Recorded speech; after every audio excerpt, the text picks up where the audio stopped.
Hepinize sevgiler, selamlar. Kanalıma ve mutfağıma hoş geldiniz. Bugün yapımı oldukça kolay, zahmetsiz bir şekilde sofranıza getirebileceğiniz mayasız, katı yağsız, tereyağsız nefis bir poğaça tarifi hazırladım. Buyurun yapımına başlayalım. 1 su bardağı sıvı yağı yoğurma kabına alarak tarifimi yapmaya başlıyorum. 4 yemek kaşığı yoğurdu da üzerine ekleyerek devam ediyorum. Ve 3 tane yumurtayı da ekliyorum. İkisinin sarısını üzerine sürmek için kenara ayırdım. Eklediğim malzemeleri şöyle bir karıştırdıktan sonra 1 yemek kaşığı toz şekerini de karışıma ekliyorum. Hemen ardından elemiş olduğum 3,5 su bardağı unumu ve 1 tatlı kaşığı tuzumu, üzerine de yine elemiş olduğum 2 paket kabartma tozunu da karışıma ekliyorum. Ölçülerimde klasik herkesin evinde bulunabilen 200 mililitrelik su bardağı kullandım. Hamurum güzel bir kıvam aldıktan sonra spatulamı kenara alarak hamurumu elimle yoğurmaya devam ediyorum ve bu aşamada unumu kontrollü bir şekilde ekledim arkadaşlar. Ununuzu kesinlikle birden eklemiyorsunuz. Şimdi hamuruma önceden ince ince kıymış olduğum dereotunu da ekliyorum. Dereotu sevmiyorsanız eğer maydanoz da ekleyebilirsiniz veya sade olarak da poğaçalarınızı hazırlayabilirsiniz. Hamurunuzun videoda gördüğünüz gibi yumuşacık ve ele yapışmayan bir kıvamda olması gerekiyor. Yoğurma işlemimi tamamladım artık ve hamurum her ne kadar mayasız da olsa bir 10 dakika dinlendiriyorum. Hamurunuzu mayasız da olsa dinlendirmeniz daha güzel sonuçlar elde etmenizi sağlayacaktır. Dinlenen hamurumu masama alıyorum ve şöyle iri bir ceviz büyüklüğünde hamurumdan parçalar koparıyorum. Eğer hamurumu küçük parçalara ayıracaksam ben genelde bu yöntemi kullanıyorum. Bu şekilde hem daha hızlı bezelemiş oluyorum hem de bezelerimin eşit bir şekilde ayrılmasını sağlıyorum.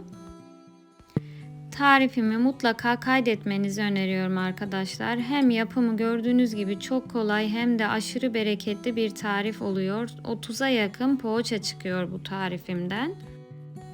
Yuvarlamış olduğum bezelerden hemen birkaç tanesini bu şekilde üzerinden bastırarak açmaya başlıyorum. Ve şöyle bir kase süzme peyniri yanıma alıyorum.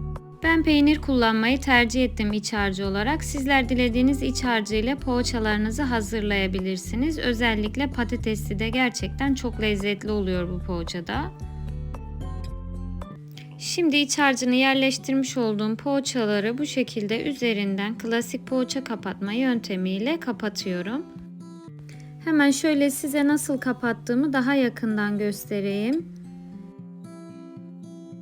Pişme aşamasında iç harcının taşmaması için sıkıca kapandığından emin oluyorum. Bütün poğaçalarımı aynı şekilde kapatıyorum. Tek tek yapmaktansa bu şekilde hazırlamak işimi daha da kolaylaştırıyor. Şimdi hazırlamış olduğum poğaçaları avuç içimde bu şekilde düzelterek kapatmış olduğum kısım alta gelecek şekilde altına yağlı kağıt sermiş olduğum fırın tepsime götürüyorum.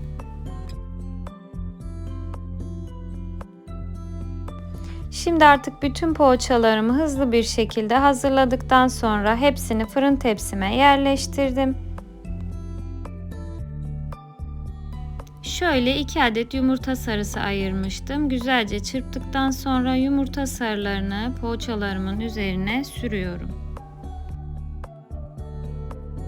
Ben yumurta sarılarını sürerken fırınımı da alt üst ayarda ısınması için 180 derecede açtım. Artık poğaçalarımın yapımının en güzel aşamasına gelmiş bulunuyorum. Ve böyle bir kesme aparatıyla poğaçalarımın üzerine çizikler atıyorum. Kesme işlemini de bitirdikten sonra üzerine susam ve çörek otu karışımı ile süslüyorum.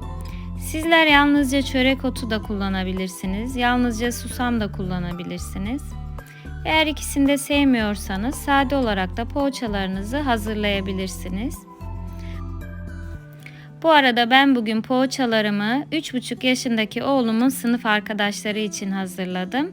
Ve poğaçamı yaparken o da bana yardım etmek istedi.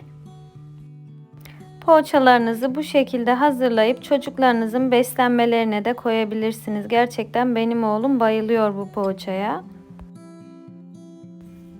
Şimdi artık poğaçalarım fırına vermek için hazır. 180 derecelik fırına pişmesi için poğaçalarımı götürüyorum.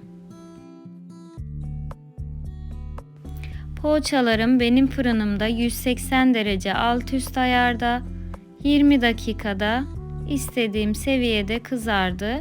Fırından fırına değişiklik gösterebilir. O yüzden pişirirken kontrol ederek altı da üstü de kızarıncaya kadar pişirmenizi öneriyorum.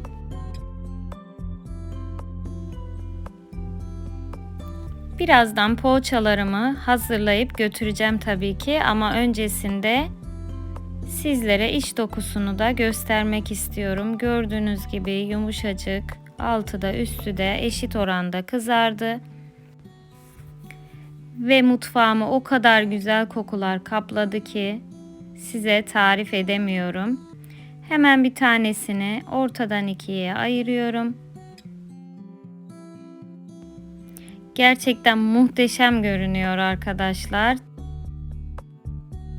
İç dokusunda görüyorsunuz, hiçbir şekilde hamurlaşma kalmadı. Çok kısa sürede az malzeme ile nefis poğaçalar elde ettik. Tabii ki tarifimi buraya kadar izlediyseniz ve beğendiyseniz lütfen beğen butonuna basmayı unutmayın arkadaşlar. Ve benim için yorumlarınız çok kıymetli. Yorum kısmına ufak da olsa bir yorum bırakırsanız beni çok mutlu edersiniz.